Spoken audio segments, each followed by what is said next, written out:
Sinabihan kayo ng Dora dito, salubungin natin tong alitap-tap na to. Sure, bulo magini. Kaso kayong flicker niya, tinulog na nuan siya. Naingkamo talaga siya sa higayo na yun. Kaya dapat lang din natin pagbigyan para hindi naman in taon maging effortless yung ginawa niya. Sinabihan na kasi namin na bumakyard na siya doon. Pero sumukol pa rin talaga siya. Pero dito, inabangan ko talaga yung sisilyon. Kaya magina mo aking mga doy, sure, bull magina. Ilaktoranan di na. Shortcut papunta sa kanila. Diba? Ang bilis niyang nakauwi. Tago lang naman sana ako sa tanglad na to. Kasi aangat yung Mia. Kaso hindi man umangat. Sumukol man hinuan siya. Ay, kaya dito, sinuklan ko na rin talaga. Nabigyan ko talaga yung taon mga doy. Tapos yung habuta sumunod siya sa akin. Subukan mo lang. Baka mahinaikan kita. Sinabihan ko yung Dora namin dito. Tara, puntahan natin yan. Nag-umisog na yan sila masyado. I-ready mo lang yung ultimate mo. Tapos yung flicker mo. Bombahin na doy. Kay sumulod na yung taon siya. Pumalawap na talaga ako dyan.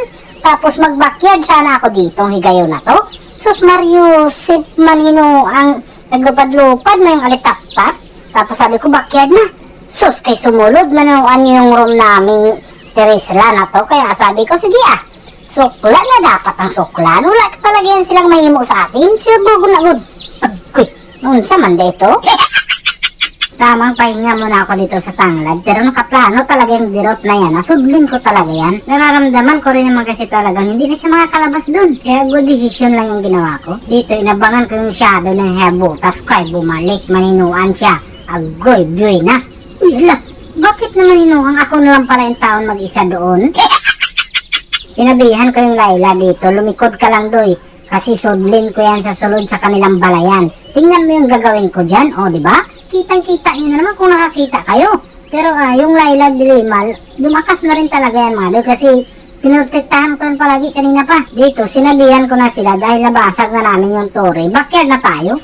Kaso hindi ko naman kasi pwedeng iwanan na ganun-ganun na lang. Pero kaya wala na talaga kaming mahimo, kaya sorry na lang yun. Baka mapahamak pa kami dyan. Sinabihan ko yung Layla Dilima dito, wag mo nang kunin yung mananap na yan. Doon tayo sa dakong mananap, tumabang ka dito kahit ako na mag-front. Halika dito Layla Dilima, kaya sabi ng lumang tipan, ikaw lang ang pag-asa sa lit game talaga. O diba?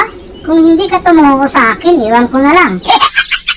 Si Mia Khalifa na lang pala yung tao yung natira. Sus Mariosep Kaluoy, gitaw ni Modoy. Nakita mo, hindi talaga siya nakatingog.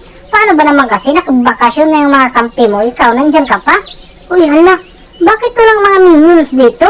Ano tumungton? Kinakakampihan mo na naman yung makalaban namin? Ang bagal, manggumapang itong mga minions namin. Unsa man, kulang man siguro ng vitamin. Dahil pumalag talaga yung taon sila, agoy, naging alaala na naman hinuan sila. Kaagising na lang nila, tapos biglang higa na naman. Tapos, ganito ang maririnig ko, victory!